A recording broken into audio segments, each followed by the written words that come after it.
I am asking our chairman to proceed with articles of impeachment. To impeach or not to impeach, House Democrats move closer to charging President Trump with high crimes and misdemeanors as constitutional experts weigh in. We'll hear what two of them have to say. Plus, the holiday season, a time for good cheer and high spirits. But for many, it's the most stressful time of year. We'll hear from a psychotherapist on the best ways to cope with those anxieties. Now from 42nd and 2nd, this is New York's very own Pix 11 News Closeup with Marvin Scott. Good morning. A historic moment this week as House Democrats laid out the charges they say warrant the impeachment of President Trump. They issued a report they claim leaves little doubt that the president committed an impeachable offense, while Republicans remain steadfast in their support of the president, who continues to denigrate these proceedings as a sham. 17 witness interviews, months of work, all comes down to this. A 300-page report House Democrats call overwhelming evidence of President Trump's misconduct and charging that Trump's actions toward Ukraine compromised national security. This report chronicles a scheme by the President of the United States to coerce an ally, Ukraine, into doing the president's political dirty work. The report is broken down into two sections. One on Ukraine. Democrats cite a July 25th call between President Trump and Ukrainian President Zelensky, in which Trump asked Zelensky to investigate former Vice President Joe Biden. The other section on an alleged White House obstruction of the impeachment investigation. Both expected to be separate articles of impeachment. The Democrats have gone crazy. I did nothing wrong. Today, I am asking our chairman to proceed with articles of impeachment. 12 words for history. Speaker Nancy Pelosi making clear Thursday President Trump is almost certainly on a path to be impeached by the House. It's heartbreaking, but the president gave us no choice. Democrats reportedly are considering articles including abuse of power, bribery, obstruction of Congress, and obstruction of justice. Even as some Democrat sources say have told leaders they remain wary of expanding the scope beyond the Ukraine investigation and into elements of Special Counsel Robert Mueller's report. Pelosi refused to get into internal deliberations. My chairman will be making recommendations as to what the articles of impeachment would be. And the timeline for a final vote coming more into view. As the House Judiciary Committee announced its next impeachment hearing for tomorrow, teeing up possible committee consideration of articles by the end of the week, and a final floor vote on articles the week of December 16th. House Republicans continuing with complete unity to oppose each step of the process. Today, with the Speaker's announcement, she has weakened this nation. As their Senate counterparts met last week with a top White House lawyer to plan the president's defense, the actual structure of a Senate trial remains unknown. It's impossible to answer your question right now. All this just days after 4 constitutional scholars testified about impeachable conduct. If what we're talking about is not impeachable, then nothing is impeachable. The 3 of the Democrats' witnesses unanimously saying Trump's efforts to pressure Ukraine into investigating his political rivals amounts to impeachable behavior. Did President Trump commit the impeachable high crime and misdemeanor of abuse of power? We 3 are unanimous. The Republicans' witness, Jonathan Turley, says it's premature to move forward. I'm concerned about lowering impeachment standards to fit a paucity of evidence and an abundance of anger. A premature move or impeachable behavior? Let's hear what our constitutional scholars think. I'm pleased to be joined now by Bahar Azmi, the legal director at the Center for Constitutional Rights, and James Sample, professor of constitutional law at the Maurice A. Dean School of Law at Hofstra University. His scholarly work on law of democracy has been cited by the U.S. Supreme Court. Thank you so much. So, all right, from your knowledge of the Constitution and what you've heard this past week, do you feel that the Democrats have a legitimate case for impeachment? Yeah, absolutely. I think there's been a systemic violation of the president's oath of office and separation, his commitment to Constitution and separation of powers. So there's evidence, ample evidence, it seems to me, that on the Ukraine front, he used the powers of his office to advance personal political gain. which looks a lot like bribery or extortion. He's been consistently obstructing Congress by refusing in any way to engage with the impeachment process, and more generally has been using the office to advance his own personal interests contrary to the public interest, and that is at the heart of an impeachable offense. Is that the way you read it, Professor? It is. Pam Carlin testified the other day before Congress that drawing a foreign government into our election process is the very core of what should constitute an impeachable offense. The response that, well, there's an election in a year and we can correct any wrongs if there are wrongs, is not a corrective where the underlying wrong is altering and interfering with that same elective process. Now, you're agreeing with the three witnesses the Democrats called who claim that there is an impeachable offense here, while Professor Turley, who was called in by the Republicans, said there's not adequate evidence here. And that's what the Republicans have been saying, and the president all along. It's a sham, a witch hunt, no adequate evidence. I'm puzzled by that statement. Seems to me the evidence is utterly conclusive, particularly on Ukraine and obstruction of Congress. No president has completely disregarded the congressional subpoena process in this way.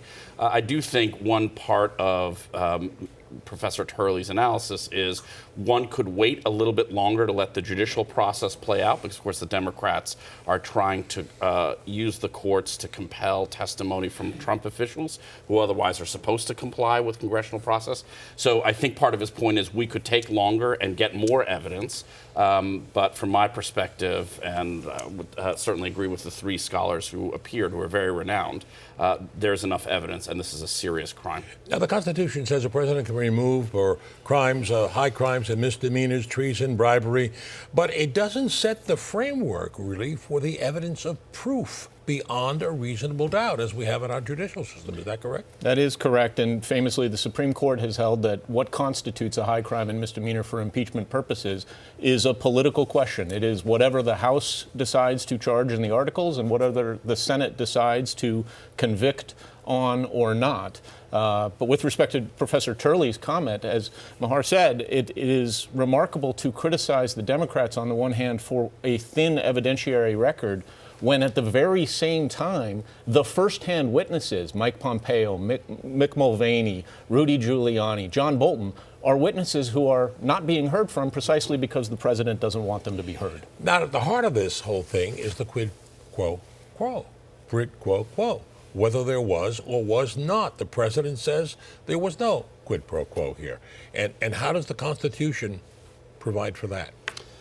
Well, so it seems to me the evidence is pretty conclusive that the aid that the United States Congress required the president provide Ukraine was being held up on condition that Ukraine help the administration by investigating a political rival. And the only reason Zelensky was about to go on CNN, the only reason he was stopped is that the whistleblower came out and nabbed the crime just before it was consummated. But it is still an attempted bribery. So it seems to me the evidence is fairly conclusive. Now, Professor, doesn't the Constitution mandate that you have to provide corrupt intent? Well, the Constitution doesn't require corrupt intent if the actions are themselves corrupt. Intent is famously difficult to prove, but if the crime is committed and there's ample evidence that the particular allegations here, I mean, the proof is essentially uncontested here. You've seen the Republicans on the House Judiciary and the House Intelligence Committee question the motives of the Democrats, question the motives of the particular witnesses, but there are no contradictory fact witnesses. Now, the Judiciary Committee now is going to draft what we understand at least 2 articles for impeachment. Is that your understanding? I'm not entirely sure. I've heard 2. I've heard 3. Possibly 3. Yes, right. So one would be there could be obstruction of justice. Certainly, obstruction of justice relating to the Mueller report and Trump's attempt to fire Comey and obstruct an investigation into his conduct. That's classic Nixonian type of obstruction of justice. Add to that obstruction of Congress, which Nixon didn't even engage in, which is just rejecting this constitutional process entirely, and then abuse of office. What about bribery? That would be the third article? Bribery could very well be one of the articles of impeachment. I mean, the idea of soliciting the favor, even if the favor isn't ultimately carried through on, is an act classically of bribery. I have to take a break. Want to come back with our constitutional scholars here talking about the impeachment proceedings. We'll be right back as Pix 11 News Close-Up continues.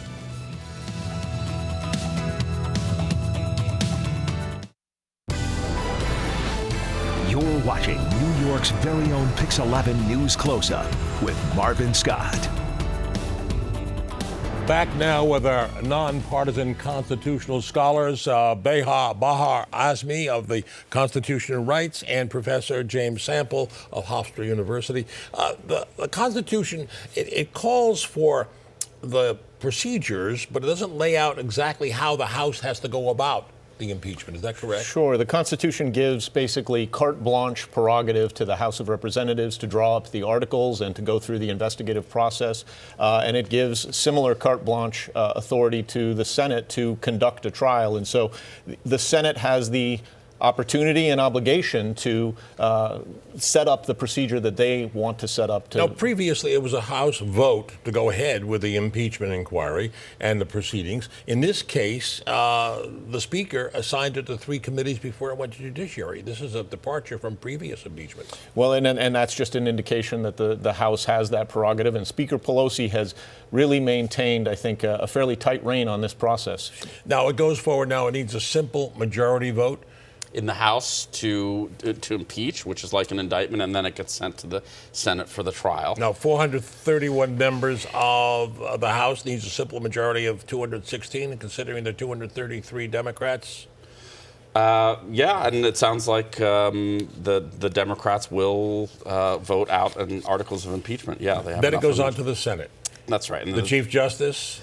Yeah, and so as Professor Sample was saying, there are no particular set procedures. The Senate can make their own trial procedures up, but two things are certain as a matter of constitutional law. One, the Chief Justice of the United States Supreme Court, Chief Justice Roberts, will preside basically as a district judge, a trial judge, and make rulings brought by either side. And in order to vote to remove, you need a supermajority of 67.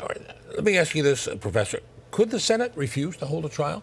The Constitution, as I understand it, gives the Senate the power to hold a trial, but it doesn't mandate it has to do it. Is there an alternative? It's a fascinating question. You know, just a few years ago, we would have asked the question, does the Senate have the power to not give Merrick Garland a hearing? And Mitch McConnell certainly answered that question in the affirmative.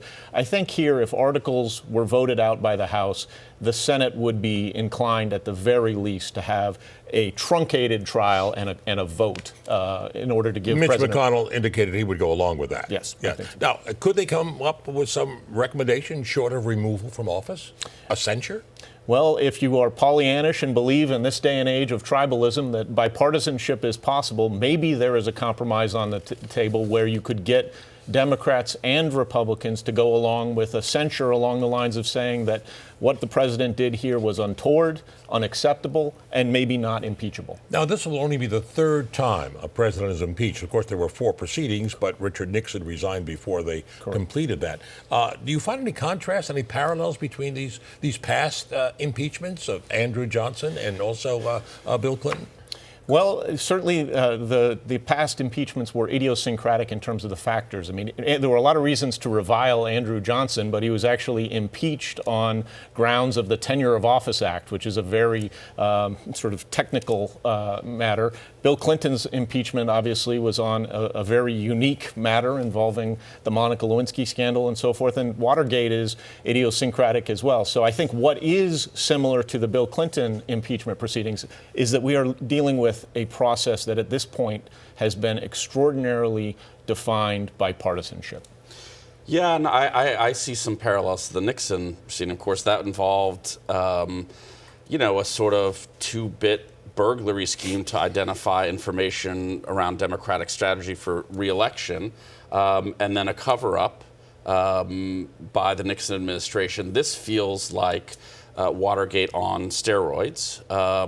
and it has a shared principle, but in a much more serious way, because it involves foreign influence, which is trying to use the powers of the office not for public good, but for personal gain and to affect the outcome of an election. Now, the thing that's different between the Andrew Johnson and Bill Clinton, they dealt with domestic issues, whereas this deals with the trying to influence a foreign power.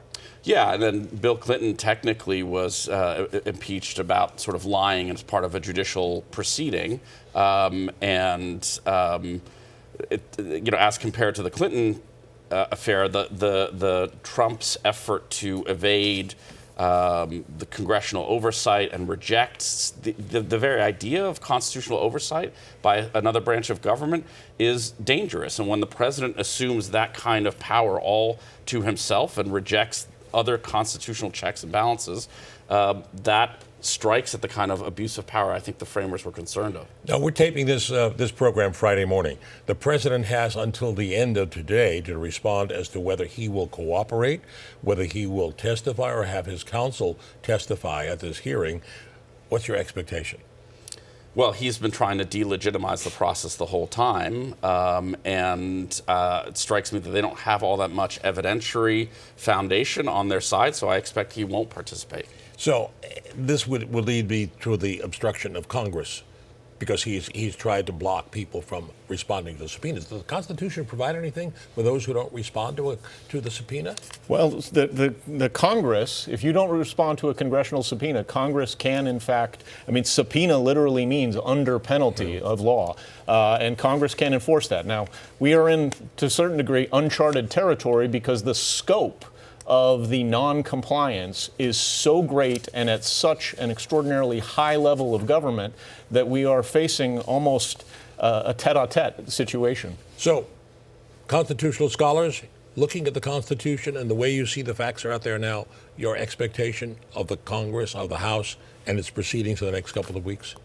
Well, my expectation is that the House will vote articles of impeachment and that the Senate will not convict. However, even in a non-conviction, I think what the House has done here is an extraordinary act of political courage, which is to say they have engaged in the constitutional oversight that checks and balances, frankly, depends on.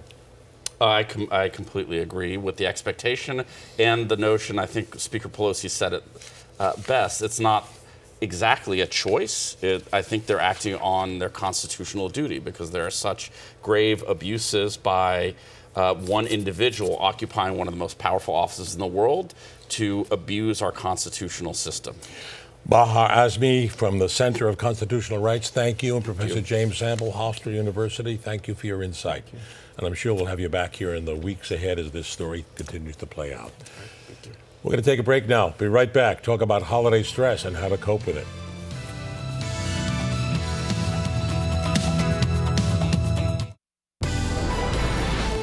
You're watching New York's very own Pix 11 News Closeup with Marvin Scott. While this holiday season is meant to bring feelings of love and cheer, it's also the harbinger of holiday stress for many. According to the American Psychological Association, 38% of people say their stress level goes up during this Christmas holiday. Why? And how do you best cope with it? Well, here with the answers, our good friend, psychotherapist Robi Ludwig. It's supposed to be a happy time. Why is everyone so stressed out? Because we put a lot of pressure on ourselves to be happy. So holiday blues is a real thing. Think about it. When you put a lot of stress and pressure to feel a certain way, and you're not having that feeling, and you feel that everyone around you is experiencing joy and happiness and wonder, it can get a person to feel like they're not living the life they're supposed to live, or they're not doing something right. So you say our expectations are too high. Everyone is told we got to be jolly, right? Yes. And I think during this time we see the commercials. We want perfection. We think that everybody else is living this perfect life. And that expectation is unrealistic. And it gets us to feel disappointed with reality, our real life, the families we have. There are financial pressures also during this time. You know, we expect ourselves to bake the perfect cookies, be the perfect family member, live the greatest life. And when we feel that we're not measuring up during this time, it can create a lot of depression, sadness, and self-attack. So you talk about the comparison trap. Yes, and social absolutely. media plays a lot into this. Well, certainly we see all the beautiful pictures. You know, people are posting the highlight reel of their life, and you get a peek into other people's lives, and the boundaries aren't the same. We need boundaries. We're not supposed to see everything. And when we do, sometimes it's not good for our mental health. But financial worry is also a big factor. Do I have enough money to buy those presents? And people living beyond their expectations, Absolutely. right? And this feeling that we need to get certain gifts, or we need to do certain things for people. And really, you just need to give the gift of yourself. You know, to really get back to what the holidays are about. It's about knowing what makes you happy, spending time with people that you really enjoy, giving the gift of yourself, donating your time, knowing your triggers. So if something is going to trigger you, plan ahead. Have a plan in place, because ultimately we have to be the own expert in terms of what makes us happy and how to navigate around situations that are challenging. But the big factor too is the depression of those they don't have family out there. They're Yes, alone. yes. That's such a great point, Marvin, because, you know, we remember the family members that we love that are no longer here. So it can be a time of really experiencing that sense of loss and a void. And if you do have that feeling, just to acknowledge it. And maybe you have a certain ritual where you honor that family member that you miss and allow yourself to miss them. That's okay too. Now you talk about something. We talk about being sad, but that's an acronym for a seasonal affective disorder. Well, that can happen as well, right? It gets dark at 4:30, especially if you're on the East Coast, and people do have a reaction, right, to the dark, cold weather.